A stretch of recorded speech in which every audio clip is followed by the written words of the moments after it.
Hi everyone, welcome back. We've got a brand new story to share with you. So let's begin. My name is Jerry. I had been working construction for 8 years, climbing my way up from general laborer to site supervisor by age 29. My steady income and reliable nature made me an attractive partner, which is how I met Becca at a mutual friend's barbecue many years ago. Becca worked at a mid-size advertising firm downtown, earning a comfortable salary that funded her active social life and frequent trips. Our relationship progressed steadily over 2.5 years. I appreciated Becca's outgoing personality and social connections, while she seemed drawn to my stability and practical approach to life. We moved in together after 14 months of dating, splitting the rent on a 2-bedroom apartment in the suburbs.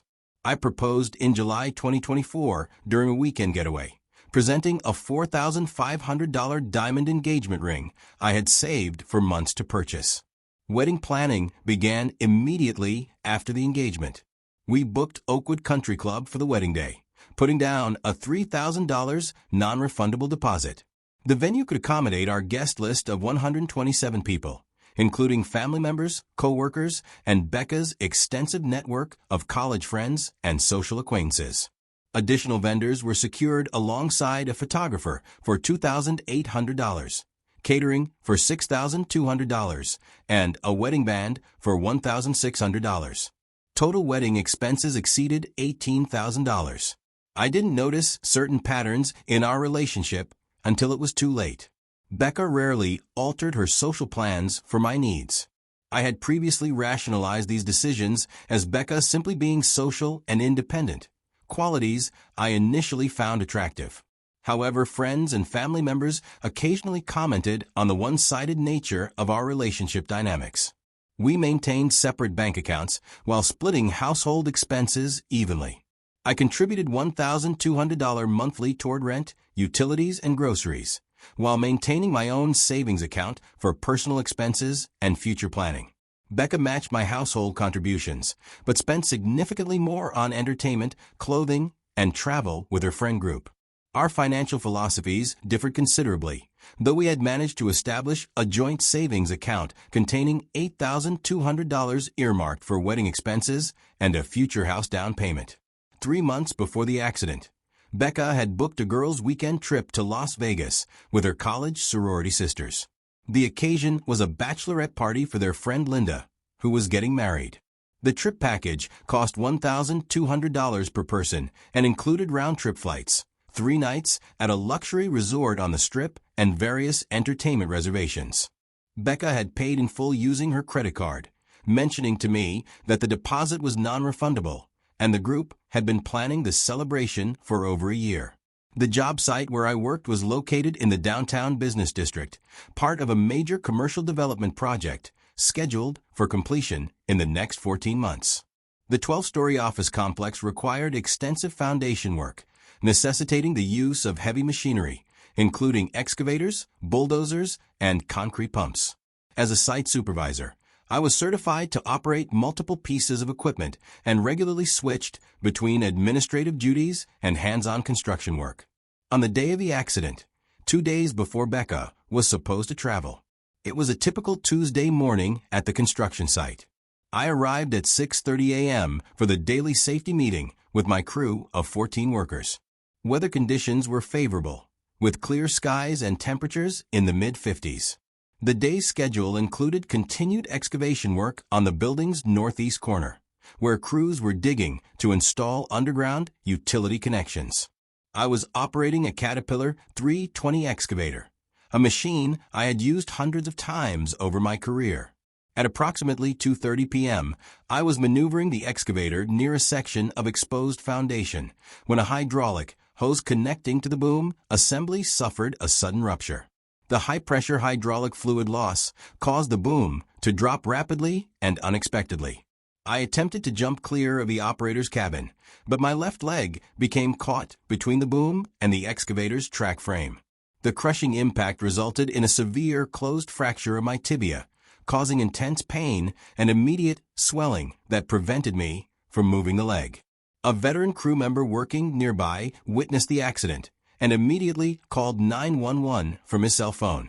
He provided the emergency dispatcher with precise location information and a description of my injuries, while other workers secured the area and attempted to keep me conscious and still. The city's paramedic unit arrived within 8 minutes, followed shortly by a fire department rescue team equipped with hydraulic tools to safely extract me from my position. Emergency medical technicians administered pain medication and immobilized my leg using a rigid splint before transporting me to a medical center, the nearest hospital with orthopedic specialists. During the ambulance ride, I remained conscious but experienced significant pain despite the medication. My vital signs remained stable throughout transport, and medical personnel established an intravenous line to administer fluids and additional pain relief. I arrived at the hospital's emergency department at 3:15 p.m., where an orthopedic surgeon immediately evaluated my condition. X-rays revealed a displaced tibial fracture requiring surgical repair with internal fixation. The doctor explained that the surgery needed to be performed within the next day or two for optimal healing outcomes.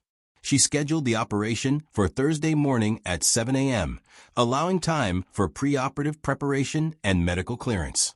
At 3:45 p.m., while still in the emergency department, I called Becca's cell phone to inform her about the accident and upcoming surgery. I contacted my brother Dean, who lived 2 hours away in Sacramento. Dean immediately agreed to drive down on Wednesday evening to be present for the surgery. I also called my supervisor at the construction company I work for to report the accident and begin the workers' compensation claim process. My mother, living in another state, was informed of the situation and made arrangements to fly out if complications arose during surgery. Becca showed up at the hospital about an hour after I called her. I explained the severity of my injuries, the scheduled operation, and my expected recovery timeline. Becca expressed initial concern, and we stayed together till night when she told me she had to go. She had things to arrange for her trip. I was shocked she was still planning to go on a trip despite seeing my condition. I was silent to see if she would come to her senses, but she left. I texted her that night to see if she could cancel her trip to be present for the surgery and help coordinate communications with family members and my employer. Wednesday morning brought the usual pre-surgical preparations. I was still waiting for a response from my fiancée. Hospital staff conducted blood tests, obtained additional X-rays, and completed paperwork for the operation. My anxiety about the surgery was compounded by Becca's silence. The text message revealed Becca's true priorities in a way that no previous incident had accomplished. I realized that her upcoming Vegas trip took precedence over supporting me during a medical crisis. The non-refundable nature of her travel package apparently outweighed any obligation she felt to be present during my surgery and initial recovery period. At 11:33 a.m., I composed and sent a 2-word response. My mistake. The brevity of my reply reflected both my emotional state and my growing understanding of where I ranked in Becca's life priorities. I did not elaborate on my feelings or attempt to argue with her decision. Instead, I began processing the implications of her message for our future relationship and upcoming marriage. Thursday morning's surgery commenced as scheduled at 7 a.m. Dr. Williams and her surgical team spent 2.5 hours repairing my fracture, installing a titanium intramedullary rod with locking screws to stabilize the broken bone. The operation proceeded without complications, and the surgical repair was successful. I was transferred to the recovery room at 9:45 a.m., where I remained under observation until early afternoon. Dean had arrived on Wednesday evening and spent the night in the hospital's family waiting area. He was present when the doctor provided the post-surgical update, confirming that the operation had been successful and my prognosis was good. Recovery would require 3 to 4 days of hospitalization, followed by several weeks of limited weight-bearing and physical therapy. Dean took detailed notes about post-discharge care requirements and medication schedules. My coworkers visited on Thursday evening, bringing flowers and updates about the construction site. The crew had established a visitor rotation schedule to ensure I had regular company during my hospital stay. Their genuine concern and support contrasted sharply with Becca's absence, highlighting the difference between colleagues who cared about my well-being and a fiancé who prioritized entertainment over my medical crisis. My mother called twice daily from Phoenix, offering to fly out immediately if I needed her to. She had met Becca on several occasions during family visits and had privately expressed concerns about my fiancé to Dean. The current situation confirmed her intuitions about Becca's character and commitment level to our relationship. Friday morning marked the beginning of Becca's Las Vegas weekend. Her social media activity, visible to me through Instagram and Facebook, documented her arrival at the luxury resort and immediate participation in poolside festivities. Photos showed her and 6 college friends lounging in private cabanas, drinks in hand, with captions celebrating Linda's upcoming wedding. The stark contrast between her vacation activities and my hospital bed was not lost on me. Throughout the weekend, Becca's social media posts continued documenting her Vegas experience. Saturday featured photos from an expensive steakhouse dinner, followed by nightclub appearances where the group occupied VIP tables with bottle service. Sunday showcased a spa day and additional poolside relaxation. Not once during the weekend did her posts acknowledge my situation or express any concern for my recovery. Meanwhile, my hospital recovery progressed steadily. Physical therapy sessions began Saturday morning with basic exercises to maintain circulation and prevent blood clots. The pain medication kept my discomfort manageable, though I experienced some nausea and dizziness as side effects. Dean remained at the hospital most of each day, helping with meals and coordinating visits from other family members and friends. Sunday evening, while still in Las Vegas, Becca attempted to call my cell phone multiple times.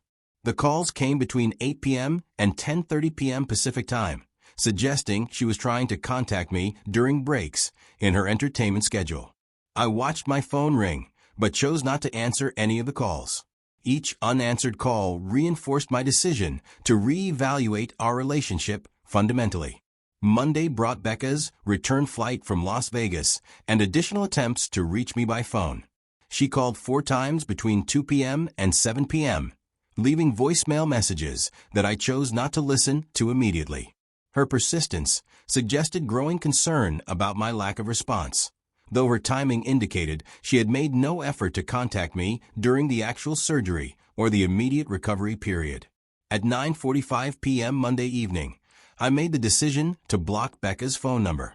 The action was deliberate and final, representing my conclusion that our relationship had no viable future. A woman who would choose a vacation over supporting her fiancé during surgery had revealed her true character in an undeniable way. I felt no anger, only clarity about the incompatibility of our values and priorities. Tuesday afternoon brought Becca's unannounced arrival at the medical center. She appeared at the nurse's station on my floor at approximately 1 p.m., demanding to see me immediately.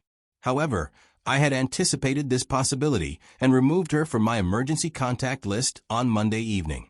I had also informed the nursing staff about our relationship status change and requested that she not be granted access to my room.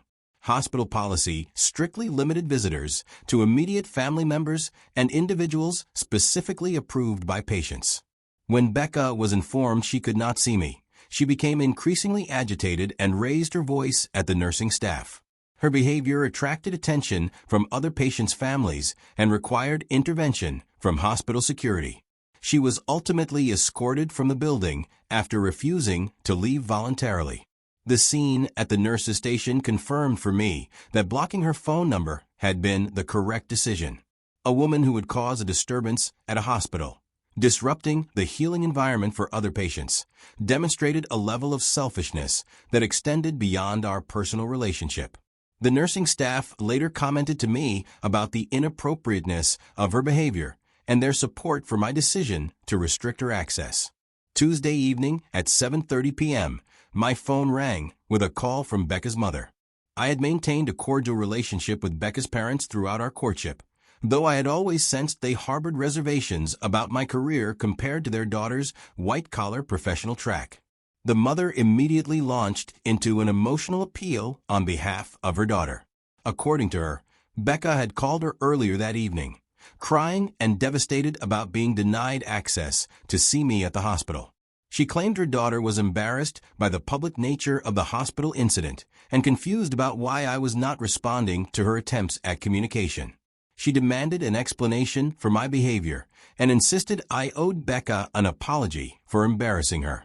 I listened to Becca's mother's complaints for approximately 3 minutes before calmly ending the call mid-sentence. I immediately blocked her phone number as well, recognizing that Becca's family would likely continue advocating for her position rather than acknowledging the inappropriateness of her choice to prioritize vacation over my surgery. The conversation confirmed that Becca had portrayed herself as the victim of the situation rather than accepting responsibility for her decision. The blocking process extended to other members of Becca's family who had my contact information. Her father was blocked, along with her younger sister, who had previously texted me about wedding planning details. 2 aunts who had been involved in organizing the engagement party also found their numbers blocked. My approach was systematic and thorough, ensuring no family member could serve as an intermediary for future communication attempts. Wednesday morning marked the beginning of my wedding cancellation process. The decision was final and non-negotiable, based on the fundamental incompatibility revealed by Becca's Vegas trip choice. From my hospital bed, using my laptop and cell phone, I began the systematic process of unwinding 9 months of wedding planning and financial commitments. The wedding venue people were contacted first, as their cancellation policy required maximum advance notice. The venue's events coordinator expressed sympathy for the circumstances, but confirmed that the $3,000 deposit was non-refundable according to their contract terms. The date was released back to their availability calendar, and all associated services were canceled, including setup, catering coordination, and audio-visual equipment rental. The photographer proved more flexible with their cancellation policy. He had been paid a 50% deposit of $1,400, with a balance due 2 weeks before the wedding date. Because the cancellation occurred more than 6 months in advance, $1,000 of the deposit was refundable within 30 days. I provided wire transfer information for the refund and requested written confirmation of the contract termination. The catering offered the most favorable cancellation terms of all the vendors. Their contract included a clause allowing full refunds minus a $500 planning fee if cancellation occurred more than 90 days before the event date. The catering coordinator expressed understanding about the circumstances and processed the $5,700 refund immediately, with funds appearing in my account within 2 business days. The wedding band had the least favorable cancellation policy, requiring forfeiture of the entire $800 deposit regardless of timing. Their contract specifically stated that deposits were non-refundable under any circumstances, as the band typically declined other bookings once a date was reserved. I accepted the loss and requested written confirmation that the wedding date was removed from their schedule. Floral arrangements were canceled with minimal financial impact. The florist required only a $200 deposit, with the balance due 1 week before delivery. Because the cancellation occurred well outside their penalty period, the full deposit was refunded promptly. The florist even offered to maintain my contact information for future events, demonstrating professional courtesy despite the circumstances. Guest notification requires careful consideration of messaging and timing. I had compiled a list of 127 guests through the initial planning process, including family members, co-workers, college friends, and social acquaintances from both sides of the relationship. I decided on a brief, factual email that avoided detailed explanations while providing necessary information about the cancellation. The email message was sent on Friday morning to all guests simultaneously, preventing rumors or speculation from spreading through personal networks before official notification. Response to the cancellation email varied significantly among recipients. Family members called seeking additional details, while coworkers expressed concern about my well-being following my accident. Several of Becca's friends sent messages expressing surprise and disappointment, though none demanded specific explanations. I maintained my policy of not discussing the personal details that led to the cancellation decision. The engagement ring situation required research into applicable state laws governing brokered engagements. In our jurisdiction, engagement rings were considered conditional gifts that legally belonged to the purchaser if the engagement was terminated by the recipient. Although Becca's action ended the relationship through her Vegas trip decision, I terminated the engagement, so I forfeited legal ownership of the $4,500 ring. Financial disentanglement proved more complex than vendor cancellations. The joint savings account containing $8,200 required careful calculation of individual contributions over the preceding months. Bank records showed that I had deposited $4,700, while Becca contributed $3,500, not including interest earned. I withdrew my proportional share plus accrued interest, leaving Becca's contributions available for her withdrawal. Our shared apartment lease presented the most complicated logistical challenge. Both names appeared on the rental agreement. I contacted the property management company to explain my hospitalization and request early termination options. The leasing agent offered a buyout option requiring payment of 2 months' rent plus forfeiture of our security deposit, totaling $3,100. I agreed to these terms and arranged for Dean to coordinate the apartment clearing process. Personal belongings accumulated over 2.5 years of cohabitation required systematic separation. I created detailed lists of items purchased individually versus jointly, ensuring fair division of shared assets. Major purchases, like furniture and appliances, were allocated based on original payment records maintained in our financial files. My practical nature had led me to keep receipts and documentation that now proved valuable during the separation process. By Friday morning, exactly 1 week after my surgery, I had successfully canceled or modified every aspect of our planned wedding and shared life while still in my hospital bed. The financial impact totaled approximately $4,300 in non-refundable deposits and early termination fees, a significant but manageable loss given the circumstances. More importantly, I had achieved complete separation from Becca and her family network without ongoing obligations or complications. Physical recovery continued to progress favorably during the wedding cancellation process. My surgical incision was healing properly without signs of infection. Physical therapy sessions helped maintain flexibility and strength in my affected leg, though full weight-bearing activity remained restricted for several more weeks. The doctor expressed satisfaction with my healing progress during daily medical evaluations. The support system I had cultivated through work relationships and family connections proved invaluable during my recovery period. My mother decided to postpone her visit until my discharge, when her assistance would be most needed. Pain management became increasingly effective as the initial surgical trauma subsided. My medication dosage was gradually reduced from every 4 hours to an as-needed basis, allowing me greater mental clarity for decision-making about my future. The forced period of bed rest provided unexpected time for reflection about relationship patterns and personal priorities that had previously been overlooked during busy work schedules. The process of rebuilding my life began even before hospital discharge. I researched apartments suitable for a single occupant, focusing on ground floor units that would accommodate my temporary mobility limitations. I also investigated physical therapy providers covered by my health insurance plan, seeking facilities with experience treating construction-related injuries. These practical preparations helped maintain forward momentum during an otherwise challenging period. Coworker visits revealed that Becca had attempted to contact several of my colleagues seeking information about my condition and whereabouts after her hospital access was denied. I heard that she had called the construction company's main office, claiming to be my emergency contact and demanding updates about my status. The office manager correctly referred her to workers' compensation administrators, who confirmed they had no obligation to share medical information with non-family members. These contact attempts reinforced my decision to maintain a complete communication blockage. A person who would manipulate professional relationships to circumvent personal boundaries demonstrated continued disrespect for my clearly expressed wishes. I informed my coworkers about the situation and requested that they not share information about my recovery or future plans if contacted by Becca or her representatives. The final days of hospitalization passed quietly, with steady improvement in my mobility and pain levels.